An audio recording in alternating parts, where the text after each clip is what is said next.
Hello అండి, అందరికీ నమస్తే. Welcome back to our channel. ఈరోజు స్పెషల్ ఏమిటంటే పచ్చి కంది గింజల పప్పు లేదా పచ్చడి.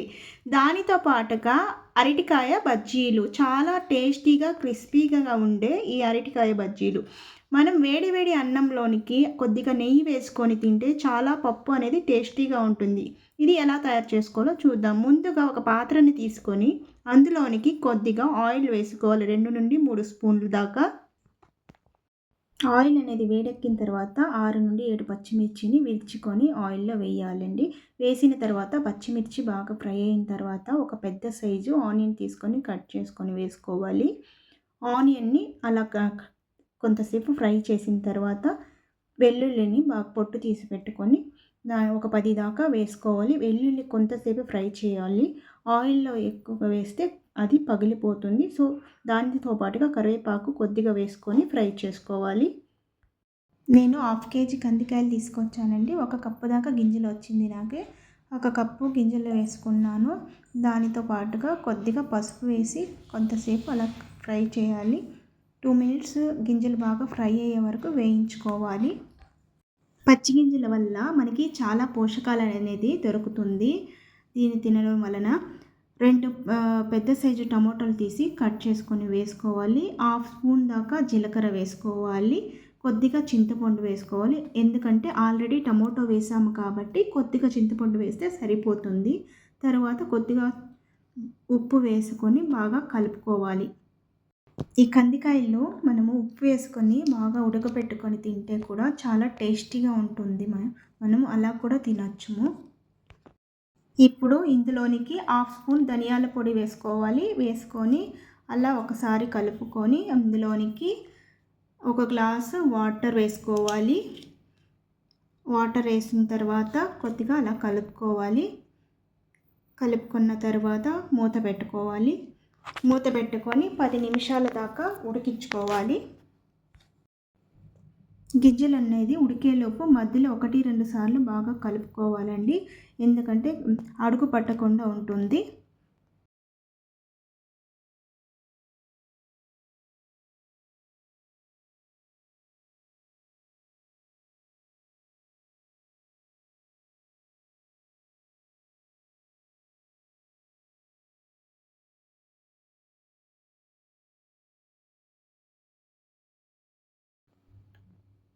గింజలు అనేది బాగా ఉడికిపోయింది.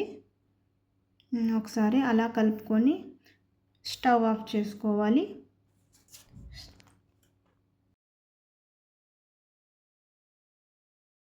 వేడిపోయే వరకు కొద్దిగా ఆరబెట్టుకోవాలి. ఇప్పుడు ఒక మిక్సీ జార్ తీసుకోవాలి. అందులోనికి ఉడకబెట్టుకున్న పప్పు వేసుకొని కొద్దిగా కొత్తిమీర వేసుకొని దాంట్లో గ్రైండ్ చేసుకోవాలి. పేస్ట్ అనేది మనము చాలా నున్నగా చేసుకోకూడదండి. కచ్చా పచ్చగా కొద్దిగా అట్లుగా పచ్చడిలాగా చేసుకోవాలి. అప్పుడే టేస్ట్ అనేది చాలా బాగుంటుంది. చాలా నున్నగా చేస్తే టేస్ట్ అనేది అంత బాగుండదు. నేను వీడియోలో చూపించిన విధంగా ఇలా ఉంటే చాలు. ఇప్పుడు ముందుగా ఒక ప్యాన్ తీసుకోవాలి. అందులోనికి 2-3 స్పూన్ల దాకా ఆయిల్ వేసుకోవాలి. హాఫ్ స్పూన్ ఆవాలు, శనగపప్పు, కొద్దిగా జీలకర్ర, కరివేపాకు, కొద్దిగా ఇంగువ కూడా వేసుకోవచ్చు. ముందుగా గ్రైండ్ చేసి పెట్టుకున్న పచ్చడిని ఆయిల్లో వేసుకోవాలి. కావాలంటే అలాగే మిక్స్ చేసుకోవచ్చు ఆయిల్లో. నేనైతే వాటర్ని యాడ్ చేసుకుంటున్నాను. మీరు కావాలంటే వాటర్ని స్కిప్ చేసుకోవచ్చు.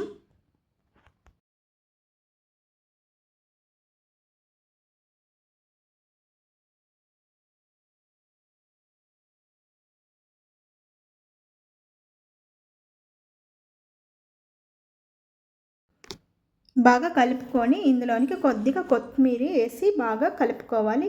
పప్పు అనేది మనకి ఇప్పుడు రెడీ అయిపోయింది.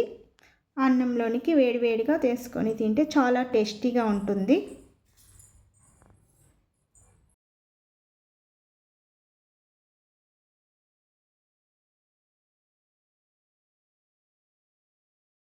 అరటికాయ బజ్జీలు అనేది చాలా క్రిస్పీగా టేస్టీగా ఉండేలాగా నేను చెప్పిన విధంగా ట్రై చేయండి.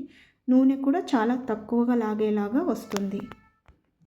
నేను ఒక అరటికాయ తీసుకొని బజ్జీలు అనేది చేస్తా ఉన్నాను. మీకు మీకు ఎన్ని కావాలో అన్ని తీసుకొని చేసుకోవచ్చు అండి. పైన లైట్‌గా పొట్టు మాత్రం తీసుకోవాలి. మరీ ఎక్కువగా పొట్టు తీస్తే టేస్ట్ అనేది తగ్గిపోతుంది. నేను చూపించిన విధంగా పొట్టు తీసుకోవాలి. తీసిన తర్వాత ఒకసారి వాష్ చేసుకోవాలి. కాయ అనేది ఇలా మనము తీసుకొని స్లైసెస్ లాగా డైమండ్ షేప్‌లో కట్ చేసుకుంటే చాలా బాగుంటుంది. కావాలంటే మీరు పెద్ద పెద్ద పీసులు కావాలంటే కాయను సగం కట్ చేసుకొని స్లైసెస్ లాగా పెద్దవిగా కట్ చేసుకోవచ్చు. నేనైతే చిన్న చిన్న పీసులు కట్ చేసుకుంటున్నాను. మరీ మందంగా కట్ చేసుకోకుండా సన్న పీసులుగా కట్ చేసుకోవాలి.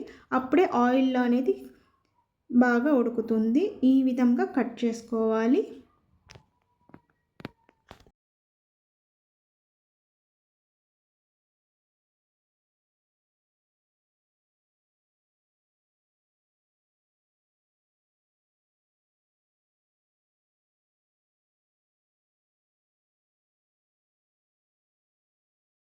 ముక్కలనేది కట్ చేయడం అయిపోయిందండి. ఇప్పుడు ఒక బౌల్ తీసుకోవాలి. అందులోనికి కొద్దిగా నీళ్లు వేసుకోవాలి. నీళ్లు వేసుకొని ఒక స్పూన్ దాకా సాల్ట్ వేసుకొని బాగా కలుపుకోవాలి. కలుపుకొని తర్వాత ఆ ముక్కలను అందులో ఆ నీటిలోనికి వేసుకోవాలి. నీటిలో వేసి కొద్దిగా వాష్ చేసుకోవాలి. ఎందుకంటే ముక్కలకి కలర్ అనేది మారకుండా అలాగే ఉంటుంది కాబట్టి ఇలా చేస్తున్నాను. ఇప్పుడు అలా కలుపుకొని పక్కన పెట్టుకోవాలి. ఇప్పుడు బజ్జీ పిండి తయారు చేసుకుందాం. ముందుగా ఒక మిక్సింగ్ బౌల్ తీసుకోవాలి. అందులోనికి 1.5 కప్పు దాకా శనగపిండి వేసుకోవాలి. తరువాత 4 స్పూన్ల దాకా రైస్ పౌడర్ వేసుకోవాలి. ఇందులోనికి 1.5 స్పూన్ దాకా చిల్లీ పౌడర్ వేసుకోవాలి. తర్వాత తగినంత ఉప్పు వేసుకోవాలి. 1 స్పూన్ దాకా వామ్ వేసుకోవాలి. వామ్ లేకపోతే మీరు జీలకర్ర కూడా వేసుకోవచ్చు. వామ్ వేయడం వల్ల జీర్ణానికి చాలా మంచిది. తరువాత ఒక 4 స్పూన్ల దాకా వేడి చేసిన ఆయిల్ వేసుకోవాలి. ఆయిల్ వేసుకోవడం వల్ల ఇలా మనకు చాలా క్రిస్పీగా అనేది బజ్జీలు వస్తుంది. సోడా కూడా వేయనవసరం లేదు. ఇప్పుడు కొద్ది కొద్దిగా వాటర్ వేసి అలా బాగా కలుపుకోవాలి. పిండి అనేది ఈ విధంగా కన్సిస్టెన్సీగా కలుపుకోవాలి. మనము ఇలా ఒకసారి కలిపిన తర్వాత ఒకసారి ఇలా చెక్ చేస్తే బజ్జీ అనేది కూడా మనకి ఈ విధంగా వస్తుంది. పిండి అనేది జారిపోకుండా తెలుస్తుంది. సో ఇది ఇప్పుడు పర్ఫెక్ట్గా కలుపుకున్నాము. ఇప్పుడు ఒక ప్యాన్ పెట్టుకొని అందులోనికి ఆయిల్ వేసి హీట్ చేసుకోవాలి. ఇప్పుడు పిండి కొద్దిగా వేసి ఆయిల్లో హీట్ అయిందో లేదో చెక్ చేసుకోవాలి. ఇలా పైకి వస్తుంది ఆయిల్ హీట్ అయింది అని అర్థం. ఇప్పుడు ఒకదాని తర్వాత ఒకటి బజ్జీలు ఆయిల్లో డ్రాప్ చేసుకోవాలి.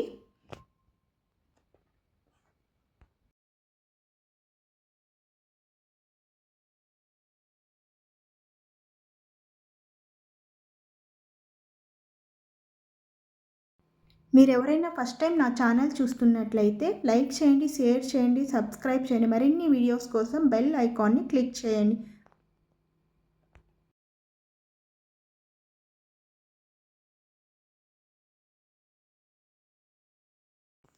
బజ్జీలు అనేది వేసిన తర్వాత ఒకేసారి కలపకూడదు. అలా కలిపినట్లయితే ఉడకదు. పిండి అనేది సపరేట్ అయిపోతుంది ఆయిల్లో.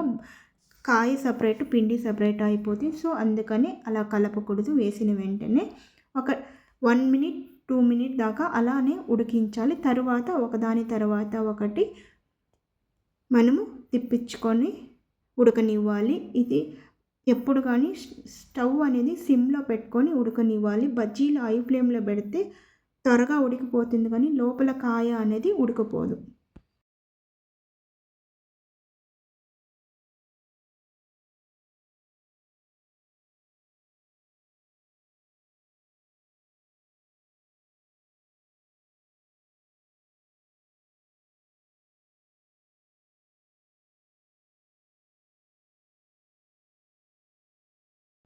బజ్జీలు అనేది చాలా బాగా ఉడికిపోయిందండి. ఇప్పుడు మనకి చాలా క్రిస్పీగా అనిపించే బజ్జీలు వేడి వేడిగా తినడానికి చాలా టేస్టీగా ఉంటుంది ఇప్పుడు.